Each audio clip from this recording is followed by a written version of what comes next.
Well, we are. Sorry, I have to inform you that we are recording this meeting if you don't see any objection. I think we are 5 minutes late, so let's start immediately with the presentation. Let's also follow the numerical order. Lot 1, Frank, you have the floor.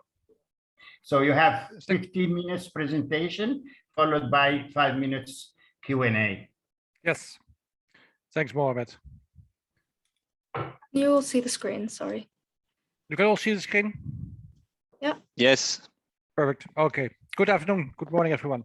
It's my pleasure to present to you today the key findings of Lot 1 of the two-phase research project, which was also called the Insider Project, standing for Integrated Micronutrient, Integrated Strategies for Micronutrient Deficiencies. The outline of my talk is much the same as the other presentations for today. So I will start with the description of the research framework and the key findings of phase 1 and phase 2, which will bring me to the multiple criteria mapping methodology and the results of this. And then I will come to the key findings of the MCM survey and policy and programmatic implications and opportunities for further research. So first of all, the framework. The first phase of the Insider project was really a mapping of existing data on the prevalence of micronutrient deficiencies. So we ask ourselves, what are the prevalences of micronutrient deficiency in West Africa and which strategies are implemented, are in place? So to put it simply, how big is the problem and what is being done? The second phase focused on 4 West African countries: Senegal, Ghana, Burkina Faso, and Benin. And through seminars and interviews with key stakeholders, we try to identify ways to optimize current policies to improve micronutrient status in West Africa. And we assessed whether these recommendations were acceptable. And we did this through a technique called multiple criteria mapping, or MCM.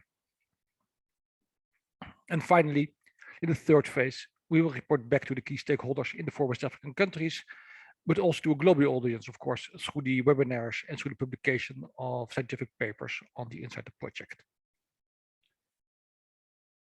So, some of the key findings of the first phase. To obtain an idea on the prevalence of micronutrient deficiencies in West Africa, we performed a literature search on all papers published since 2005 on national and subnational level, as well as on anemia and other indicators of nutritional status, such as stunting and wasting. And we visualized the findings in heat maps, such as here for the prevalence of anemia in children, or here, the prevalence of anemia in women of reproductive age. It's clear that anemia is a serious public health issue in West Africa. But anemia, of course, is not per definition the same as iron deficiency. So when we look at frank micronutrient deficiencies, we notice several general important things. First, most data are old, from 10 to 15 years ago. Second, for many countries in West Africa, we do not have any data. Third, when a range of values is given, this means we only have a small study in one district or a province. Actually, we only have national representative data for only 4 countries. And fourth, there are a lot of question marks, especially for the less promoted micronutrient deficiencies, such as, for example, folate deficiency or zinc deficiency. And while iron status appears to be covered in surveys in most countries, please note the wide spread within and between countries. For example, in Burkina Faso, the estimate for children under 5 for iron deficiency is somewhere between 0 and 50%. Most likely, this is due to issues in data collection and data analysis. But prevalence of iron deficiency appears to be much lower in general than the prevalence of anemia. And this brings me to one of the case studies we did, the case study on the causes of anemia in Sierra Leone. In this case study, Aurélie and Julia showed that while anemia prevalence was huge in Sierra Leone, over 70% of the children under 5 were anemic, the contribution of iron deficiency was very small. And besides infectious diseases, only vitamin A deficiency was associated with anemia in children.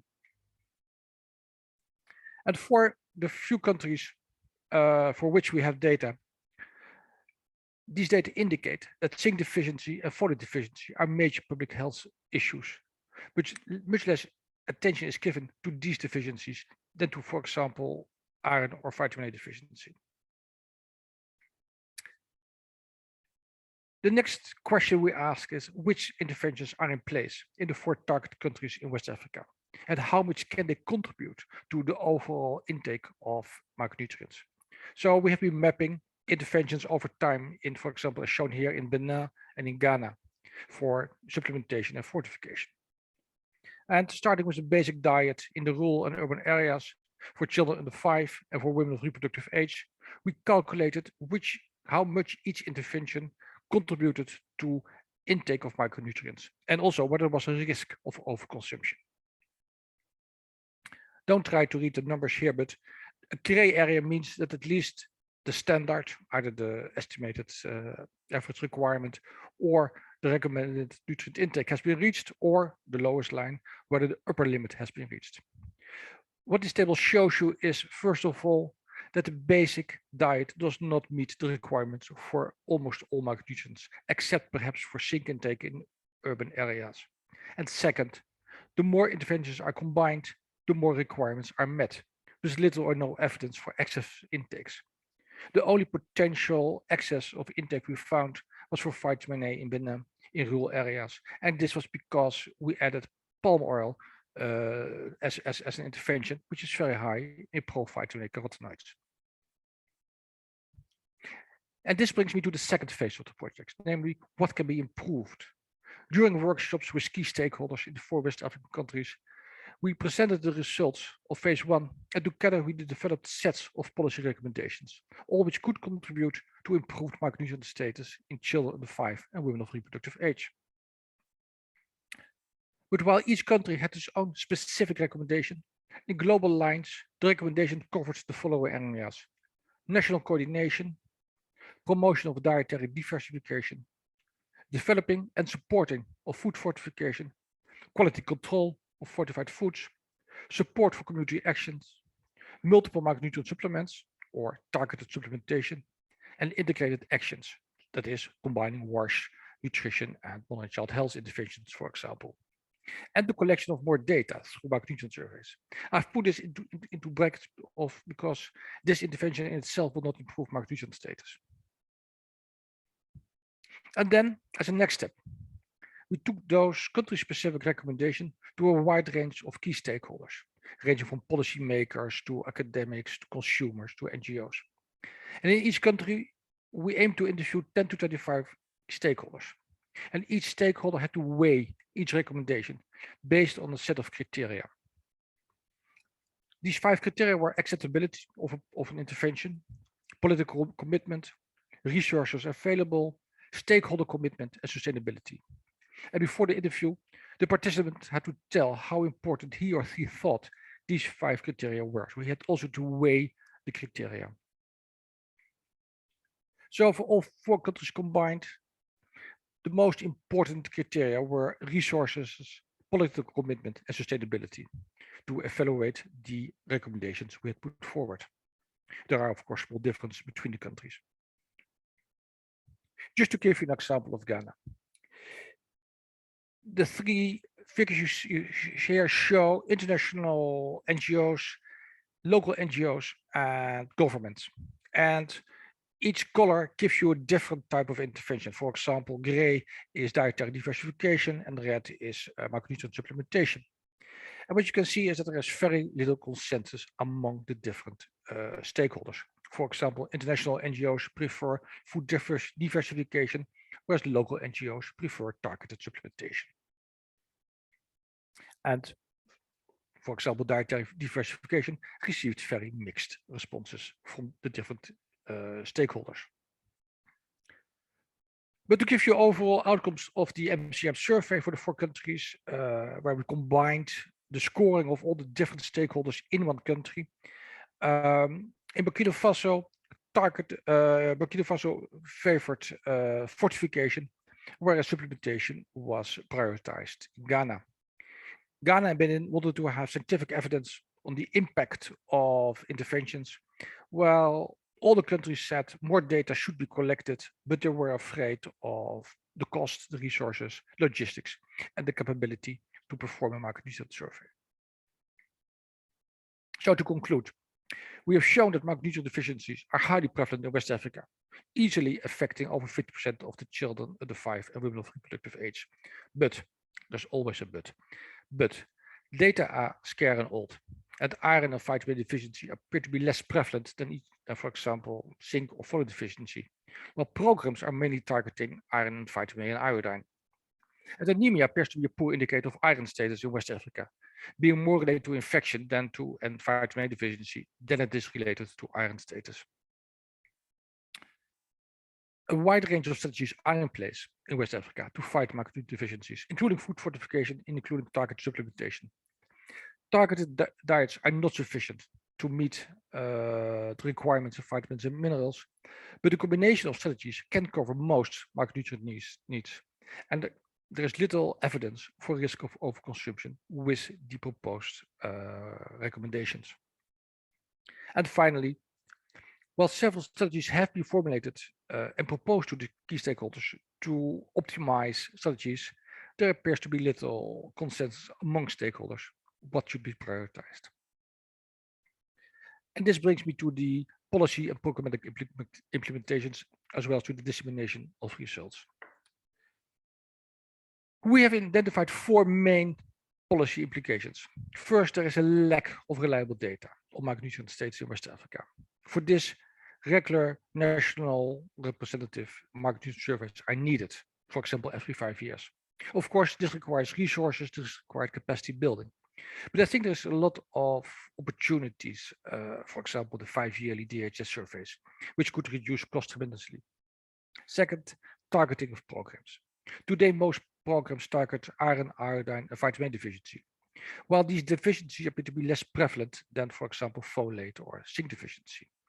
This can, of course, be due to the success of the current interventions, but programs would become more effective if they could also address the other micronutrients. A simple example is, for example, the iron and folic acid supplements for pregnant women. Countries could change this easily for a multiple micronutrient supplement as formulated by UNICEF, but no country is using it today, most likely because of a lack of visibility of the other micronutrients. Third, current diets lack most vitamins and minerals. Fortification could help close this gap. However, better coordination between different ministries, between different stakeholders is needed, as well as a better control of fortified food products. And finally, there's a clear need for consensus building in West Africa. All stakeholders are convinced that urgent action is needed to reduce the high prevalence of micronutrient deficiency in West Africa, but little consensus exists in the region on what interventions could be prioritized. National and regional workshops with policymakers and academics could help raise awareness on what can be done and help formulate regional guidelines. For this last point, dissemination of the results of the Inside project will also help. We have published 1 paper, we're in the process of publishing a 2nd paper, and we are preparing a series of policy briefs, 7 in total, both for West Africa as a whole as for the 4 target countries, that hopefully will help build awareness and consensus on micronutrient deficiency in West Africa. 1 minute left. Don't worry a moment. I will make it. Opportunities for further research. It's always dangerous to ask a researcher what he or she thinks what research should be done more, but I've tried to keep it simple and I've limited it to 4 general items. First of all, anemia. We have seen that anemia prevalence is very high in West Africa, but not linked to iron status. It is linked to infectious diseases, it's linked to vitamin A status. But more research should be done to identify which factors contribute to anemia, especially if these factors are modifiable, and how these factors link to functional outcomes, such as cognitive development in children or stunting. Second, impact. As was clear in Ghana and Benin, policymakers want more evidence that programs work. So when fortification programs are put in place, we should also have measures of impact to show policymakers that it works, but also to adapt the program if it doesn't work, or if there is a risk of consumption, for example. Third, quality control. There is a lack of simple field-friendly methods to test fortified foods at the factory, at the store, or in the house. There are some, for example, for measuring vitamin A content in oil, which works well, the eye check. But we need a wider range of possibilities to certify foods are really fortified, as this will also increase the trust in food, in fortified food products. Finally, we cannot assume that when we fortify a stable food, all will be fine. Certain target groups, such as young children or pregnant women, have either a low intake of fortified foods or have high requirements. And the poorest of the poor will perhaps not buy the fortified foods. Hence, we need specific foods for specific target groups to be sure that we reach those who need it most. And of course, all this work could not have been done without all our partners, but foremost without Valérie Crevaille, who has been coordinating and guiding all of us throughout this project. Thank you very much. Thank you very much, Frank.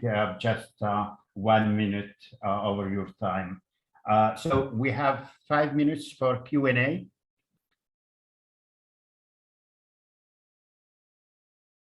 Questions? I don't see any hand raised. Okay. I raised go my, ahead. yeah. Well, it's not really a question, but more a comment. First of all, thank you for your presentation. Very clear, very straight to the point. And so my comment is on the fact that you said it is necessary to have more than one intervention to be efficient.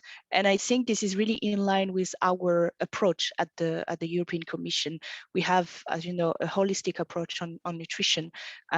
We believe, of course, that food fortification is an efficient tool, but not only this tool should be used to reach all the population in order to have good nutrition status. And I think this is a good thing that we can actually like show it. It's evidence-based with the results of your research showing that you need to have the diversification of the diet plus food fortification plus, as you said, sensitization, etc.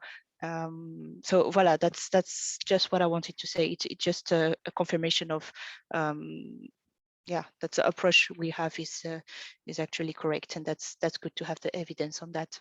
So thank you. I would have a question. Sorry, I do not know how to raise my hand. So okay, just like this. You can physically raise your hand. I do like that. Okay, go ahead. Sorry.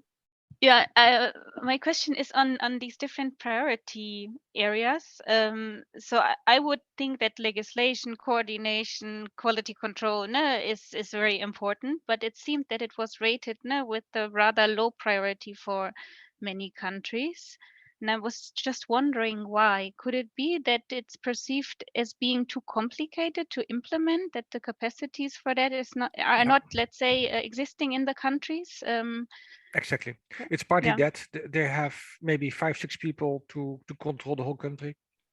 And I really see this vicious circle where people say, well, the foods which are supposed to be fortified are not fortified because there's lack of control. And people say, well, people don't trust fortified food, so why should we control them? And so you have to find a way to break this circle where you make sure that products which are labeled as being fortified are really fortified, and that if products are not fortified, that there is a fine for the producers, that it's being followed up. Some of the countries lack legislation to go after producers who bring products on the market which are not fortified and label them as fortified. Yeah, thank you. No, so then that means this is really an area where support is needed in terms of capacity development. Absolutely. Yeah, thank you. Okay, I have a question. If there is no other question. I see Christophe. Christophe, sorry, go ahead. Yeah, a quick one. Thank you, Frank, for the very sharp and crisp presentation. That was great.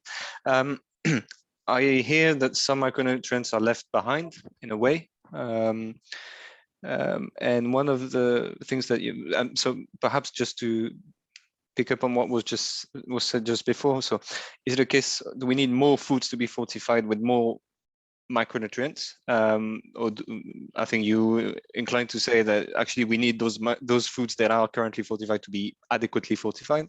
But what do we do about the need for more micronutrients to be addressed? And linked to that question, you mentioned harmonization of standards within West Africa. How does that fall into the?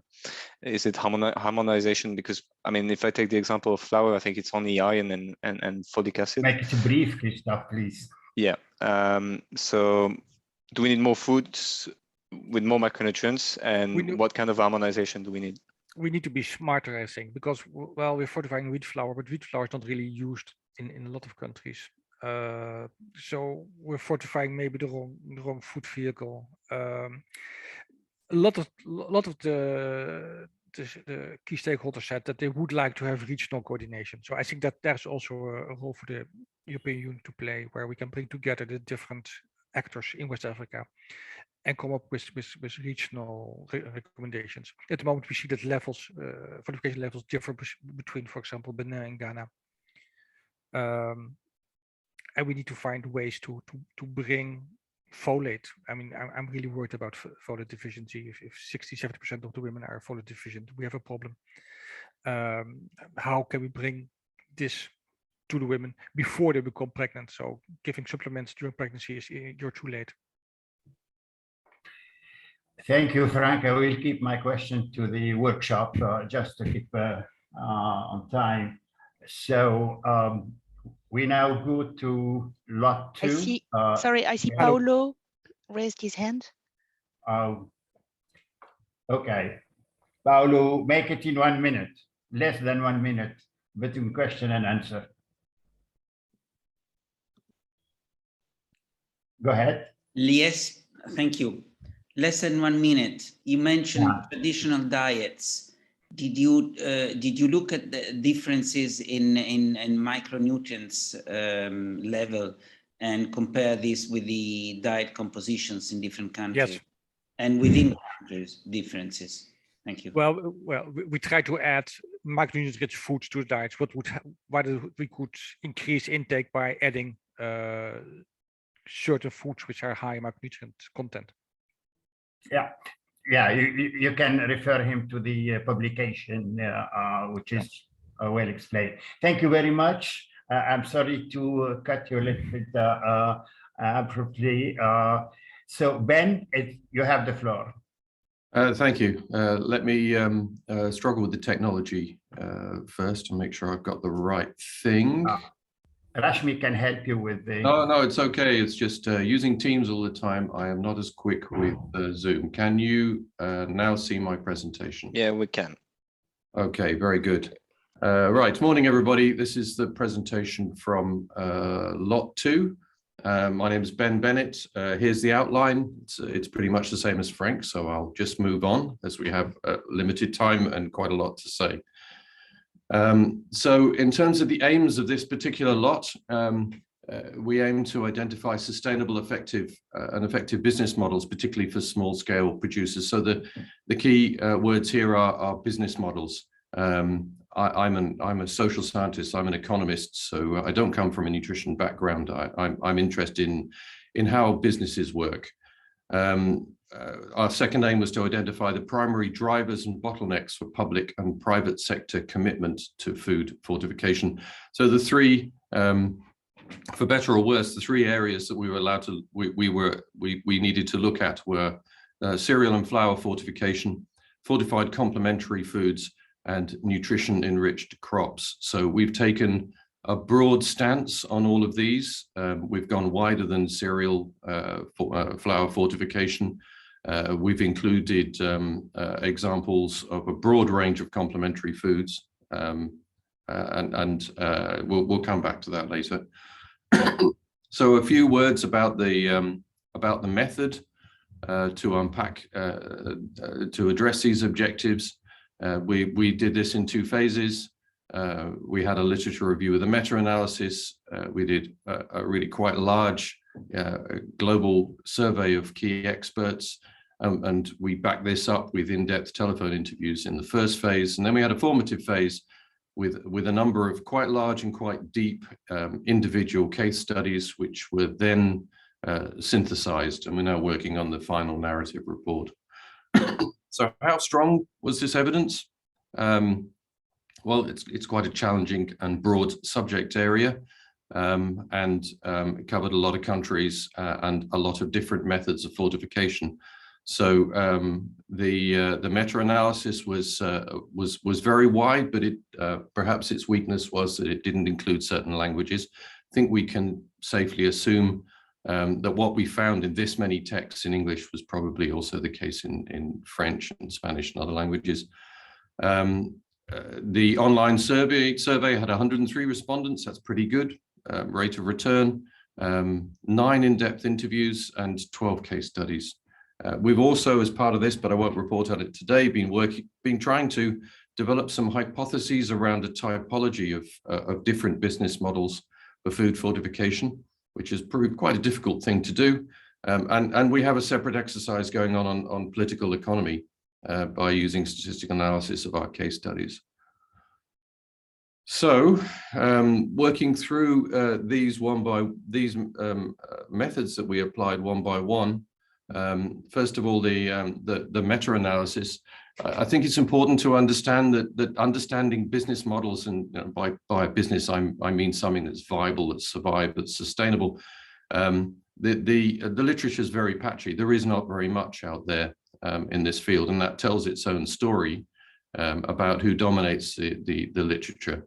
There's a really quite severe bias towards success stories in the literature, and this hides who knows how many interventions over how much time that actually didn't work very well, and gives a rather false picture of what might be going on. Industrial fortification struggles to deal with informal markets at small scale and reaching the poorest consumer. There's very little evidence of successful business models in the literature for complementary foods.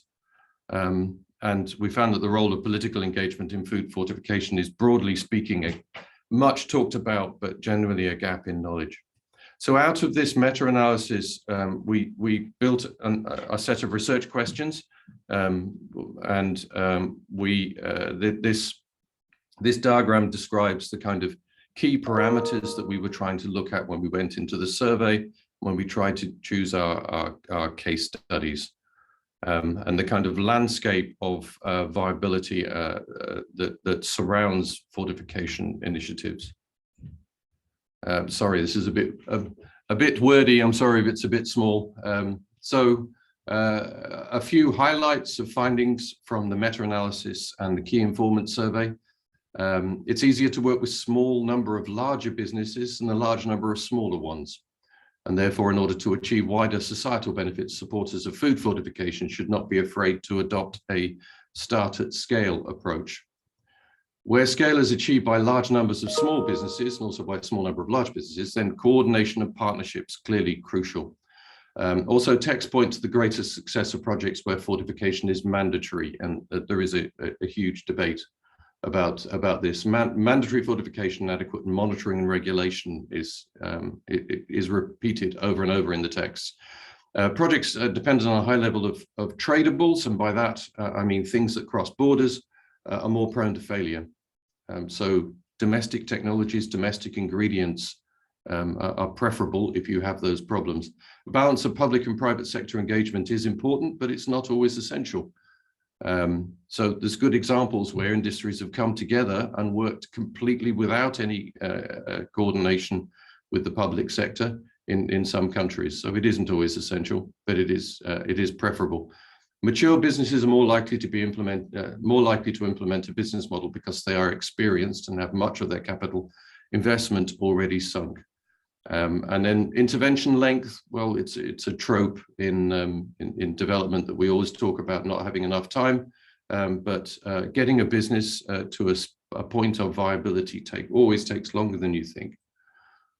From the key expert interviews, we got a similar set of themes emerging.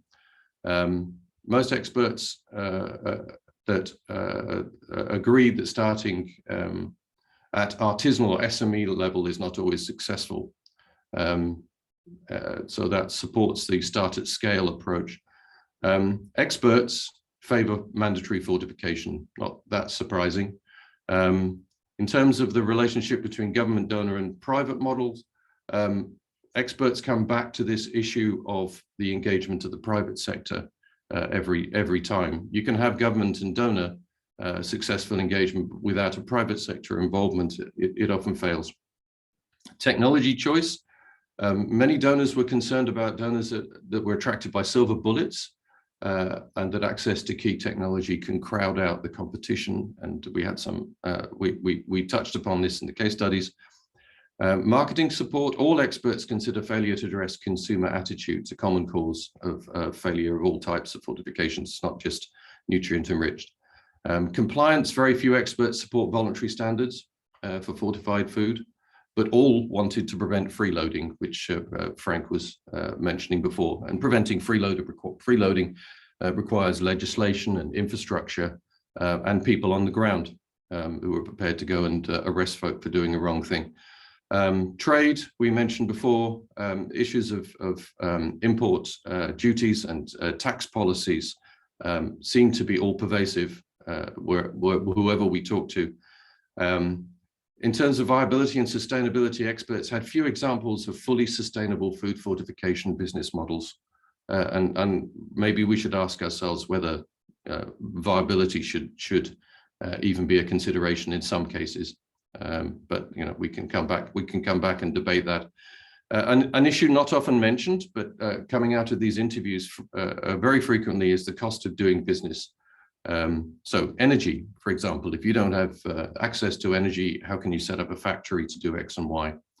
And finally, in this section, the absence of business planning or pre-planning of what the business should be and how it will aim to and get to viability is almost always missing. So in the formative phase, these are the case studies that we looked at. A fairly broad range of countries across Africa and in South Asia, and quite a wide range of different fortification approaches. We've got some EC programs in here, and we've got some other folks' programs, so there's things supported by different people. So what did these find? For fortification of staples, we found that concerted, these are just a summary, there's a lot more when we do report. Concerted efforts are needed to persuade governments to address taxation and duty issues. And one possible solution to this is to start to look at more regional approaches where governments can coordinate on taxation and duty. Inadequate underlying standards, infrastructure and compliant mechanisms is a pervasive brake on development in many aspects of food fortification, and is an underlying challenge that needs to be addressed in all of these programs. Business viability is important for and mature, large-scale established businesses are likely to succeed. So in complementary foods, the equipment, ingredient, packaging combination is often not available in the target country for this type of intervention, and this is often not realized until some way into a program. So technical support needs to be available and sorted out at an earlier stage. Creating a domestic equipment production and maintenance capacity should be an accepted aim of encouraging business to uptake fortified complementary foods. So the development of food fortification in Bangladesh, for example, moved a lot faster when they started to develop their own equipment in country. Complementary food interventions. Ben, you have 1 minute left in your time, and I'm going to have to talk very quickly. Sorry. Okay. Thank you. Complementary food interventions are harder to manage and regulate for governments. Mature businesses are less prone to failure. For nutrition and feed enriched foods, CETA certifications crucial. Transformation of the transition from fortification projects to self-sustaining fortification needs to be considered at pre-design stage. And push-pull models, which are often mentioned in nutrition enriched food, market development still struggle to achieve sustainability. So scale to drive the pull is still absent in the cases that we looked at. We've done 3 papers, which we're quite pleased with. Further research, we think this issue of political economy needs more consideration. Are the benefits equally shared? Are the gains from intervention in one socioeconomic sector worth the cost to others? Because there's often trade-offs that are not very clear when these programs are designed. Support to developing viability frameworks for pre-intervention, we think is worth considering. Assessment and scaling of interventions focused on addressing viability needs further thought. And then standardized support to address or package support to address policy issues, because these are almost always a break or a cause of failure. These are the people we worked with. Bakir is on the line. He's done a lot of this work and I really appreciate it. That's all. Thank you very much. Thank you, Ben. We have 5 minutes for Q&A. Please raise your hand if you have questions.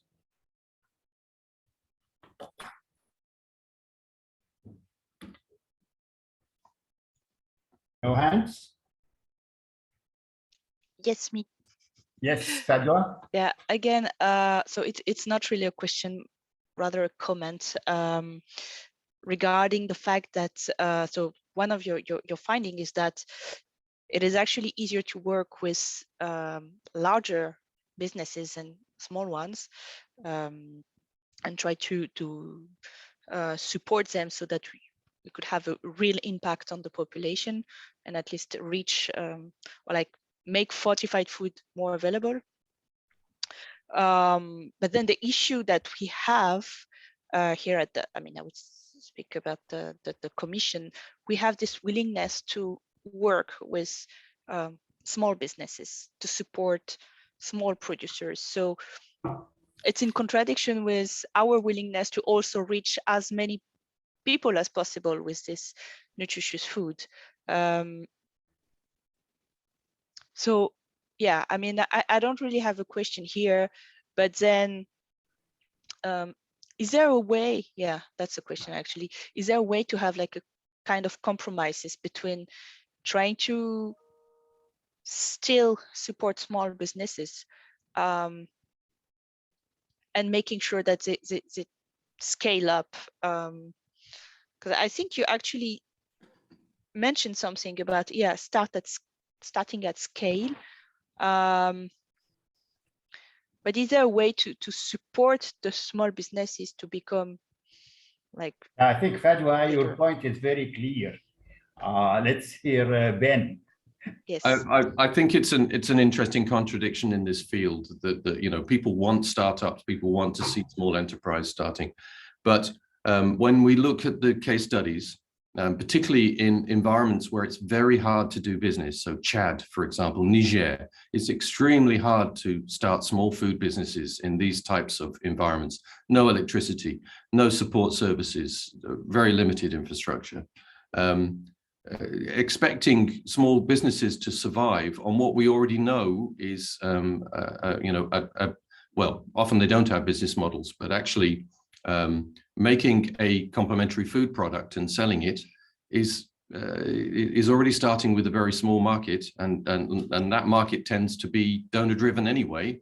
So if that money runs out, so you know, a lot of these project case studies that we looked at, when the project stopped buying the output of the small business, the business failed. So this was, you know, starting with failure in mind, unfortunately, for the business and for everybody involved.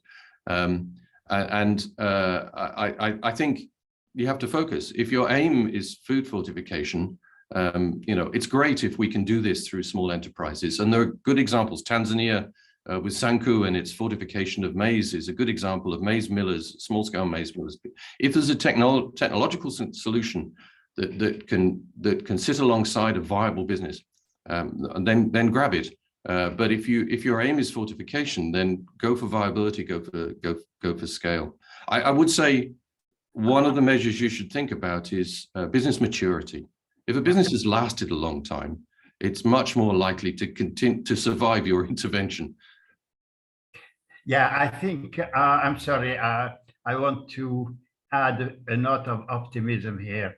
I've been reading all your case studies, and I found that the Madagascar one is really promising to be sustainable or viable, as you put it in business words. And the other example is Kenya with the composite flowers, because they have this large market of NGOs and UN organization. So I agree with you that it's very hard, but when they reach some level of maturity, I think these small scale enterprises can have a future. So thank you. And I think we are at the end of this lot 2. And we move now to lot. You know, if you have more questions, join us at the workshop. It's 2.5 hours. So you can have all your questions and enough time for the researchers to answer your question. Thank you very much. And we move to lot 4. And Santiago is presenting. Go ahead, please, Santiago. Thanks, Mohammed. Can you see my screen? Yes, we see. Great. So the outline is the same, so I will jump directly to our objectives. So lot 4 had the objective of identifying suitable indicators, methods, metrics, and tools for monitoring and evaluating large-scale food fortification and biofortification programs.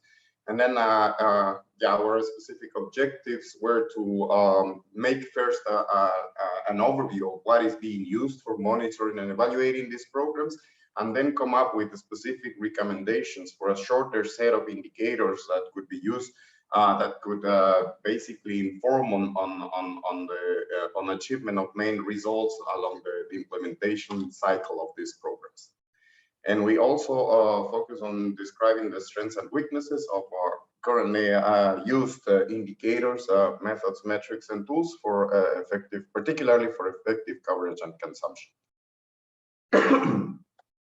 So in a nutshell, what we did is we conducted a mapping review focused on published and great literature. And then from that, we got then an overview of the indicators, methods, metrics, and tools that are being used for monitoring fortification and biofortification programs. And then we conducted semi-structured interviews with experts. We interviewed 10 experts on biofortification and 8 on food fortification. And then we obtained from them an in-depth description on delivery models of these programs. And we also had a better understanding of the success factors to make them work.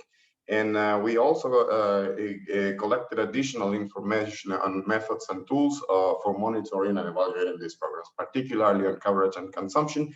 And also some of the participants shared with us additional program documents. So all these inputs were used to build a generic representation of a delivery model of food fortification and biofortification programs.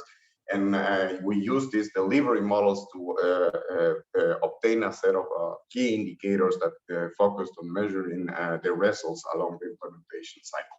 So we use for that theory of change, but I'm showing you in this presentation summaries of the implementation cycles here below to have a better understanding on how these programs work and how we selected the indicators.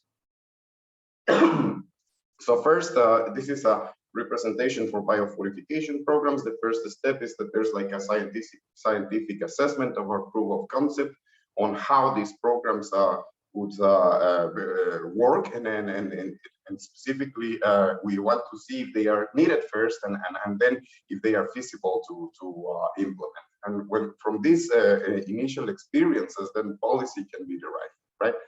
And once this is done, then the program consists of basically on developing biofortified or nutrient-enriched crop varieties that have a higher nutrient content than the non-fortified ones.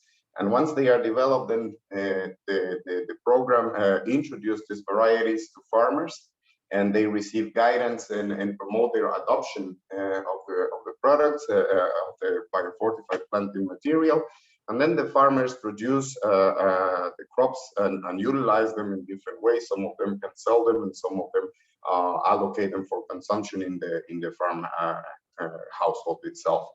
And then when production is scaling, then there's different distribution channels also for these crops. Some models, some crops are also distributed through different aggregators, through fellow farmers, food processors, and also safety nets, like, for example, government programs working on food security. So these distribution channels allow through these distribution channels, consumption is enabled, and we can also increase the coverage of these programs.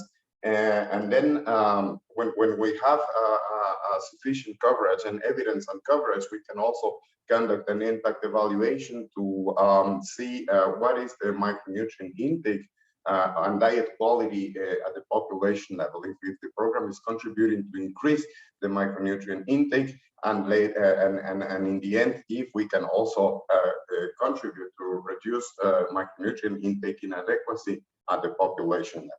So we use these 8 steps to basically get a set of indicators that can contribute to measure that these results are being achieved along this implementation cycle. So for biofortification programs, we extracted 17 indicators that can be used to assess this program cycle. And here I'm going to show you, we group them in output, outcome, and impact indicators. And here what I want to show you is basically the end. So there are some examples of indicators on the right side of the tables, but I won't go through them due to time constraints, right? So for the output, for the output indicators, we basically want here to track production of biofortified varieties that have been officially released in a specific geography, right? And this is, I will refer to this one, is the proportion of varieties with minimum micronutrient content level that have been officially released. For the outcome indicators, what we are interested basically is in tracking acquisition and production of biofortified foods at the farm level. And then we also want to track the penetration of biofortified crops and foods through different commercialization and other distribution channels. We are also interested in tracking utilization of biofortified foods at the household level. Again, here we refer to how what the farmers do with them. They sell them, they consume them. And we also want to assess coverage and consumption among target groups. And the last one for outcome indicators is also tracking the mainstreaming of biofortification into public policies and also investment plans to ensure that these programs are sustainable in time. At the impact level, what we want to assess is estimate the effectiveness of the program, right? And how this program is contributing again to reduce the micronutrient intake inadequacies at the population level.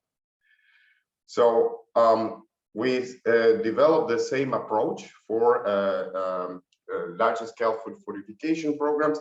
So we also use all the inputs from the methods that I described before to build this to represent the implementation cycle, and then get the set of indicators for the program. And here we also are focusing, we got a smaller set of indicators for this programming, and the aim is again to track results at the output, outcome, and impact level. So the aim here were to assess the availability of policy and legal frameworks for larger scale food fortification in the countries, because this is essential for make these programs work, as also explained by Ben. And we are also monitoring the quality and aim to monitor the quality of fortified foods at the production site among producers. That means the industry, and also regulators that is on the side of the government. And we are talking here about internal and external quality control. And here the aim is to ensure a level playing field for all the industries participating in fortification. Excuse me. At the outcome level, the aim is assessing potential and actual coverage of large-scale food fortification programs and monitoring quality of fortification across food vehicles and brands at the retail and household levels. And assessing program effectiveness in reducing, again, inadequate micronutrient intake at the population level. So we see also that at the beginning of the implementation cycle, when we compare fortification and biofortification programs are similar, and as well as at the end, right? So we want to see in the end the effect of these programs in contributing to increase micronutrient intake and reduce micronutrient inadequacy at the population level. With respect to the strengths and weaknesses, I just want to show you an important example here. We have, of course, more data, but one of the important things that we found at the household level that I think it's important to mention here is the percentage of how, for example, for this indicator, percentage of households, that consume bio or fortified foods. This indicator has been tested in different large-scale food fortification programs and also in some fortification programs. Yeah, but specifically for something that emerged in the interviews with experts on food fortification, particularly, was that statistical representativity has been used to derive the number of households required, leading to an unnecessary collection of thousands of food samples for subsequent quantitative analysis, and which has also contributed to increase the complexity and cost of monitoring and evaluation of coverage and quality of these foods. And alternatives that were pointed out by some experts were to estimate coverage collected or collecting only qualitative samples to check that the food is fortified to any extent, and then focus the quantitative analysis, considering that some program evaluations, or most of them, according to some experts, use surveys and cluster-based analysis. And then what is possible to do also is collect small samples of the same size in clusters of, for example, 30 households, and then bring together these samples and make composite samples to reduce the number needed of quantitative analysis for checking the quality of the fortified foods. So this is one of the things that I wanted to share in these results, and other ones also for this one. And the other one is regarding this indicator, this percentage of individuals in the target population group whose micronutrient intake status shifts from inadequate to adequate intake. And here what we see also is that traditionally for measuring this, this type of evaluation is constructed based on complex consumption surveys such as 24-hour recalls, and this also increased complexity and cost. Another alternative is also food frequency questionnaires, but it's also requires a lot of technical capacity and a lot of preparation for the conduct of these surveys. And an alternative is also to estimate the proportion of households that consume the food using the adult male equivalent method and using existing data from household consumption and expenditure surveys, for example, which collects information on food acquisition of consumption at the household level, and that can be used with to assess also coverage and consumption of fortified foods at the household level with mathematical estimations or models. So this could also contribute to reduce a lot the costs of monitoring coverage and consumption of fortified foods. There's a lot of controversy on which of these methods could be used yet in our findings, but it seems that this would produce reliable results for program monitoring purposes. In general, for the methods and tools, well, we have a lot of different methods that were identified, but I would like to summarize this only in two main options. One is national cross-sectional surveys, and the other one is sentinel site surveys. And these national cross-sectional surveys can be specifically designed for program evaluation, which is necessary at some point to conduct, but is also very costly and difficult to do. And another option for this is using existing national surveys, large demographic surveys, to include specific questions or modules regarding monitoring of coverage and consumption of fortified and biofortified foods that could be used as platforms for a more sustainable and regular data collection on this. But this is an alternative that is, for example, being negotiated by some projects from Harvest Plus. And then the other one, the Sentinel site, is more specific to track program progress in sensitive areas, right? And this is, of course, the sample size is more is a lot smaller because they use convenient sample sizes and make also monitoring more affordable and yeah, compared to the cross-sectional surveys.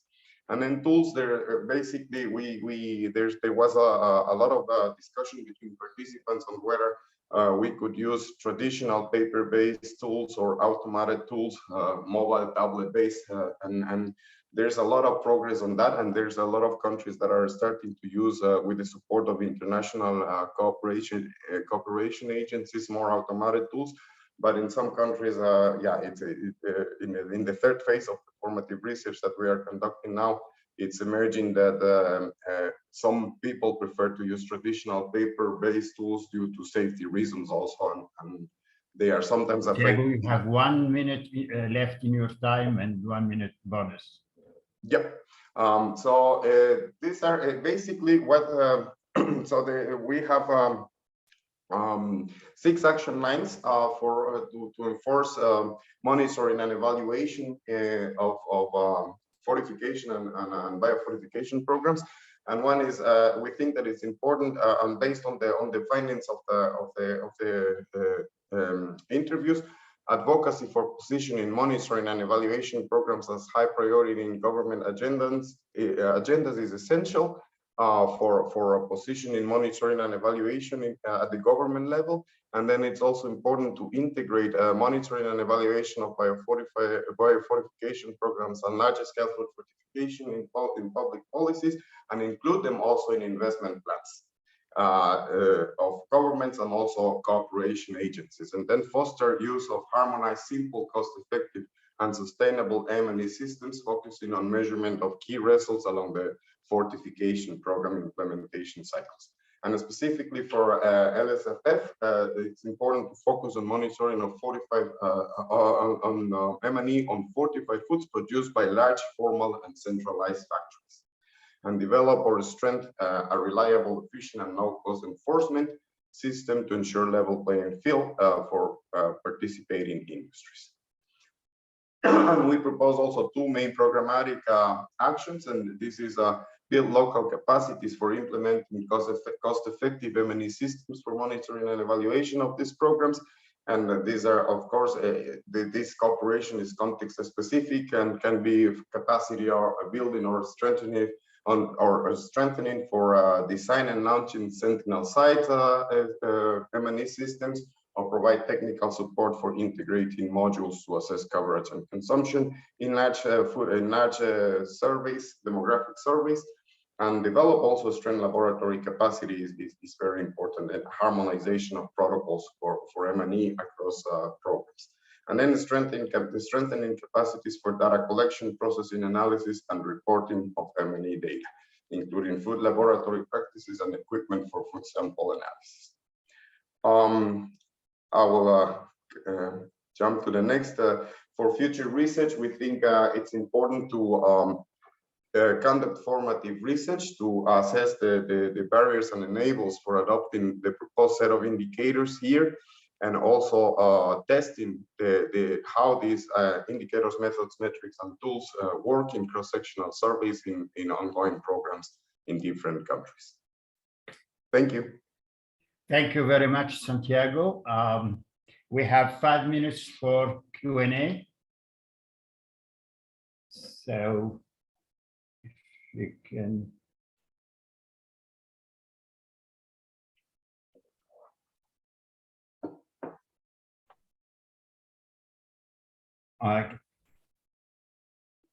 Can you remove the presentation from?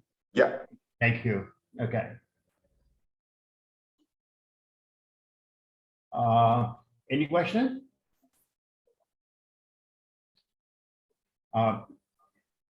I think, Santiago, you have the presentation on the screen. Still. Oh, let me see.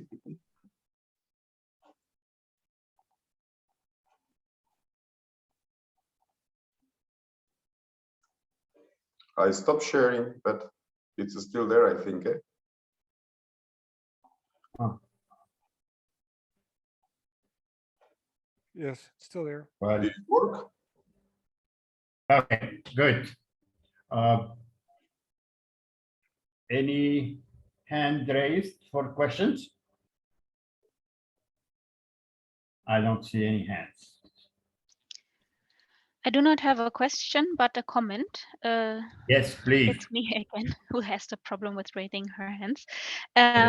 No, just to say that these results come very timely because we are at the moment revising the nutrition results framework and also the accompanying indicator sheet. So this will be very useful for us. So if the presentation could be shared, and maybe if you have a paper or something else that could feed into this work. Thank you. Our first paper is on review of too fast now. We will submit it for publication within the coming days, and the presentation I can, it's already with too fast. Perfect. Thank you. Yeah, Teresa, we will share the presentation and also the publication from the three teams. Okay, I think we are on time because we started about 10 minutes late after 11. So I think this is the, Elena, do you have any? No. Okay. I was asked to give a wrap up, but probably will not do any comments on the findings. They were presented quite eloquently by the researchers. I would like to share with you some takeaways, lesson, not from the findings, but from the research methods and approach in this project. The first takeaway is the diversity of research methods used in this project, which is a balance between quantitative, qualitative, and observational methods and techniques.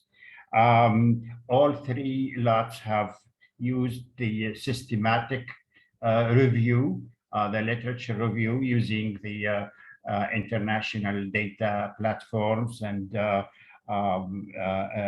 database, but they also add and using also in some part the gray literature, but adding also the qualitative research methods, which included informant interviews, as you have seen, stakeholder interview surveys, international expert semi-structured interviews, multiple criteria mapping methodology, case studies with thematic analysis, and some field observation.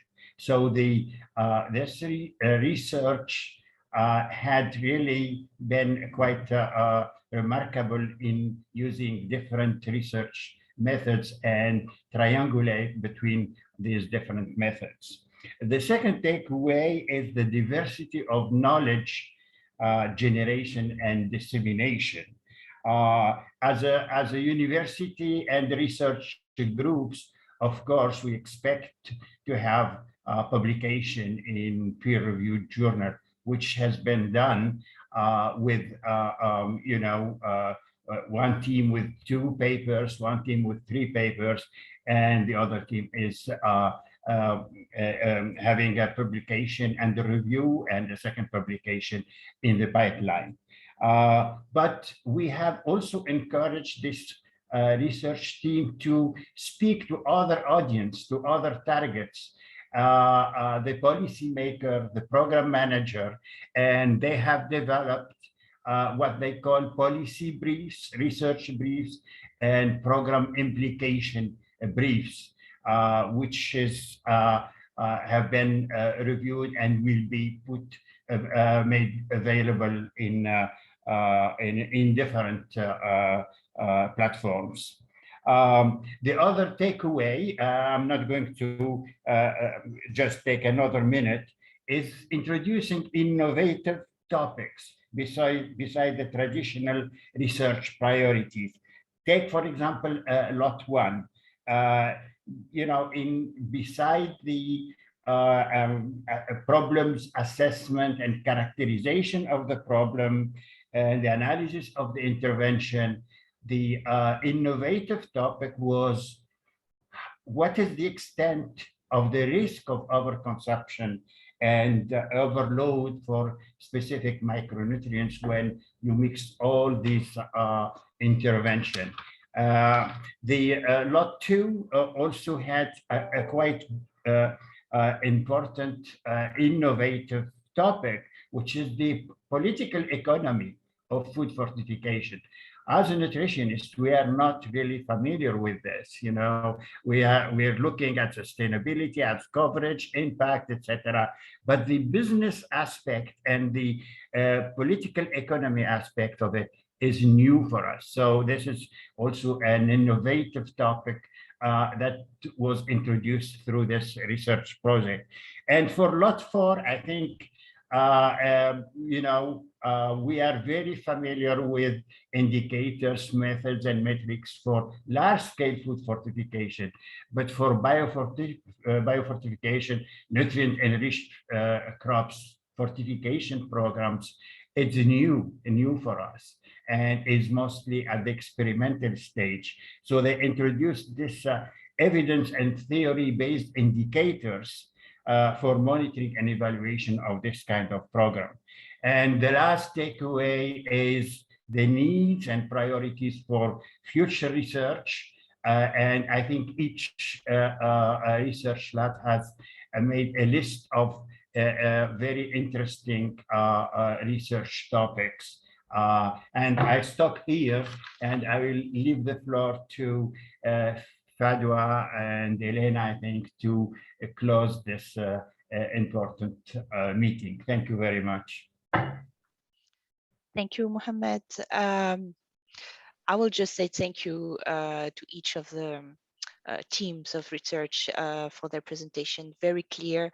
That's the kind of presentation we were expecting, so thank you. And it's really nice to see that the findings of your research are very applicable to our work. I mean, that was the objective, and that's why we funded those research. But yeah, it's good to see that in the end we have products that we're going to be able to use. So thank you. Any other word for closing? Yes, Elena. No, just